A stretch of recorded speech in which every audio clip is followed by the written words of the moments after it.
Salut à toutes et à tous les amis, on démarre cette nouvelle semaine avec le Real Madrid qui a trouvé le nouveau maître du Bernabéu, comme le placarde avec fierté le journal AS ce lundi matin. Alors que l'équipe de Carlo Ancelotti est décimée en ce début de saison avec notamment l'absence de Vinicius Junior, les merengues peuvent compter sur la nouvelle recrue Jude Bellingham, déjà auteur de 5 buts en 4 matchs et une passe décisive. Comme le relaye le Mediasport dans ses pages intérieures, l'anglais a déjà conquis l'Espagne et son chant Hey Jude est déjà repris dans les travées du Santiago Bernabéu. L'ancien de Dortmund est impliqué sur 75% des buts du Real cette saison et a surtout égalé un record de Cristiano Ronaldo. Il est devenu le deuxième joueur de l'histoire du Real à marquer à chacun de ses 4 premiers matchs de Liga, tout simplement impressionnant. Et des nouvelles d'une légende des merengues, le dénommé Sergio Ramos qui a enfin trouvé son nouveau club. Alors que tout indiquait que l'Espagnol filerait en Arabie Saoudite, ce dernier va, comme on vous l'a révélé, revenir dans le club de ses débuts, le Séville FC. De quoi rendre nostalgique la presse espagnole à l'instar du journal Marca qui placarde une photo de Ramos jeune sous le maillot andalou. Dans ses pages intérieures, le quotidien AS rend hommage à cette belle histoire. 18 ans après, Sergio Ramos va revenir là où tout a commencé.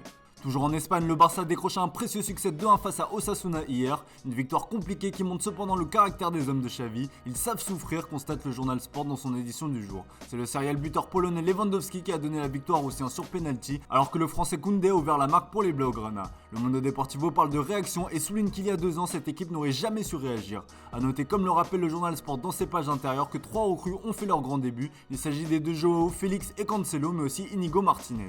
Direction le Portugal avec un homme qui régale depuis son retour à Benfica, vous l'aurez reconnu, il s'agit d'André Di Maria. L'Argentin semble retrouver ses jambes d'avant et à 35 ans, El Fideo confirme son excellente pré-saison. Face à Guimarães hier, l'ancien parisien a participé à la large victoire des siens avec un but, une large victoire 4-0 pendant que le FC Porto a arraché 1 point face à Arouca, un match nul qui a fait énormément polémique. Le journal O Jogo parle de chaos pour évoquer cet événement. Le journal Record compare cela à la Caldeirada, une bouillabaisse portugaise. Pour vous expliquer un peu ce qui s'est passé, l'arbitre a été complètement dépassé en fin de match avec plus de 22 minutes de temps additionnel. Dans les ultimes instants, Taremi obtient un penalty mais la VAR est intervenue pour l'annuler. Problème, l'arbitre de la rencontre n'a pas pu consulter les images en raison des problèmes techniques. La décision a donc été prise par ses assistants à la suite d'une conversation téléphonique. Des images assez insolites et à la 113e minute de jeu, Taremi obtient un autre penalty assez léger. Tentative repoussée avant qu'Evan Nilsson n'offre le nul au bout du temps additionnel. Clairement, on n'a pas fini d'entendre parler de cette rencontre. En Italie, l'Inter s'est baladé hier face à la Fiorentina, large victoire sur le score de 4-0. Si Marcus Thuram a ouvert son compteur but avec le club interis, c'est bien Lautaro Martinez,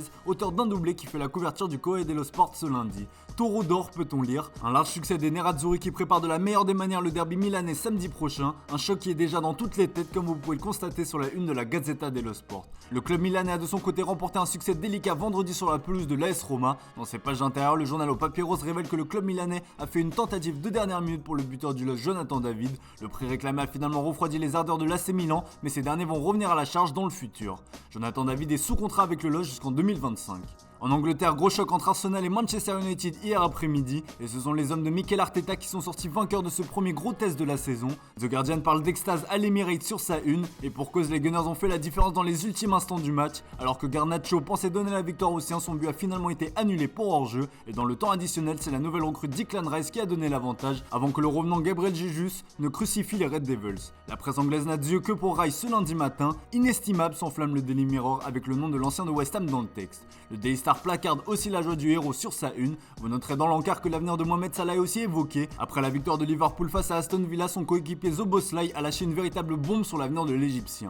Nous sommes vraiment heureux de le voir rester, on se parle entre nous évidemment, mais il veut rester, il veut être ici avec nous. On est très content, on a besoin d'une personne comme lui dans l'équipe, a déclaré le Hongrois. De quoi mettre fin aux rumeurs d'un départ en Arabie Saoudite comme le confirme la presse anglaise. Néanmoins, Al Ittihad tentera certainement jusqu'au bout de s'offrir le joueur. Comme vous l'expliqué hier dans le JT, une nouvelle offre de 233 millions d'euros va être formulée. On rappelle que le mercato se termine le 20 septembre prochain dans le pays du Golfe. Allez, on termine ce tour de la presse sportive avec le choc de clôture de la 4ème journée de Ligue 1 qui opposait hier l'Olympique Lyonnais au Paris Saint-Germain. Un choc qui n'a pas eu lieu tant le club parisien a dominé de la tête et des épaules une équipe lyonnaise au fond du trou. Pour l'équipe, le PSG gèle l'OL après ce large succès 4-1. Un titre en référence au gel des comptes par l'ancien président Jean-Michel Aulas, qui était d'ailleurs bien présent au stade hier et qui a assisté à la débâcle de son club de cœur. Dans ses pages intérieures, le journal L'Équipe parle de choc des mondes pour souligner l'écart entre les deux équipes. Et dans ce marasme lyonnais, Laurent Blanc va certainement devoir payer les pots cassés. Les Gaunes vont passer la trêve international en tant que dernier de la classe, comme vous pouvez le voir sur la une du Progrès. Après la rencontre, les supporters ont mis les joueurs face à leurs responsabilités, une scène qui témoigne de la crise profonde traversée par le club.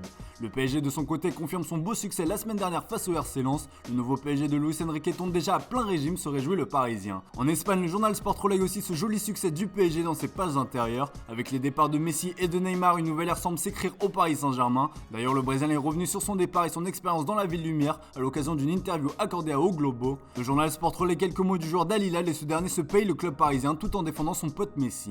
J'ai été très heureux pour Messi pour sa saison même s'il a tout connu. Il est même allé au paradis avec l'Argentine, il a vécu l'enfer à Paris. Nous avons vécu l'enfer lui et moi, a-t-il lâché. Le Ney regrette notamment que son duo avec Messi n'a pas fonctionné à Paris. Dans une courte réponse adressée à l'équipe, le PSG a glissé un tacle subtil à son ancien numéro 10. Nous ne faisons aucun commentaire, nous avons une certaine élégance, qu'heureusement les deux joueurs voulaient rester au PSG. Voilà qui est dit. Allez les amis, c'est tout pour ce matin, merci pour votre fidélité, bonne journée à vous, on se retrouve tout à l'heure pour le traditionnel JT Foot Mercato.